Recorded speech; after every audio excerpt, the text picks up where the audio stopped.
টানা 10 দিন পর চালু হলো মোবাইলে 4G সেবা। 3 দিনের জন্য 5 জিবি বোনাসও দেওয়া হচ্ছে। ফেসবুক, টুইটারের মতো সোশ্যাল মিডিয়ার ব্যাপারে সিদ্ধান্ত নিতে অ্যাপসগুলোকে চিঠি দিয়েছে বিটিআরসি।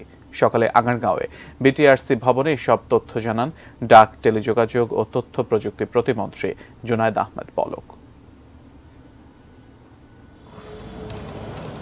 কারফিউর আগেই 17 জুলাই মধ্যরাত থেকে বন্ধ হয় 4G নেটওয়ার্ক এবং এতে দেশের মোবাইল ইন্টারনেট সেবাও বন্ধ হয়ে যায়। অবশেষে রবিবার সকালে আইসিটি প্রতিমন্ত্রী মোবাইল অপারেটর ও সরকারি কর্মকর্তাদের নিয়ে বসে সেবা ফেরানোর সিদ্ধান্ত জানান। 4G-তে যখন যুক্ত হবেন তখন মোবাইল ইন্টারনেট ব্যবহারকারী প্রত্যেক গ্রাহক 3 দিনের জন্য 5 জিবি বোনাস তারা ডেটা পাবেন।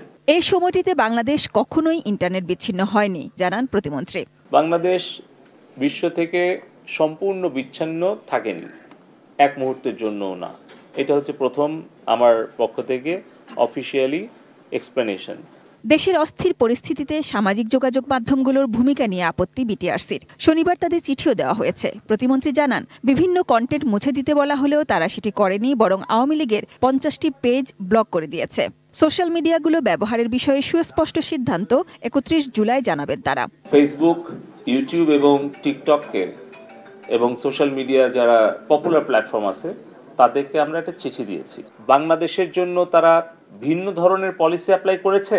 এই সকল উত্তর দেওয়ার জন্য আমরা 31 জুলাই আমরা এই সোশ্যাল মিডিয়া প্ল্যাটফর্মগুলোকে ঢাকায় এসে বিটিআরসিতে তাদেরকে লিখিত এবং মৌখিকভাবে জবাব এবং ব্যাখ্যা দেওয়ার জন্য আমরা অনুরোধ করেছি।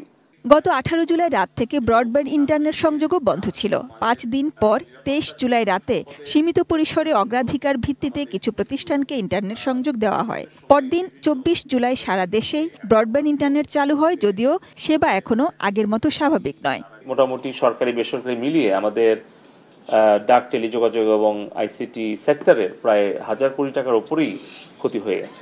Sajida Sweety, ATN news, Dhaka.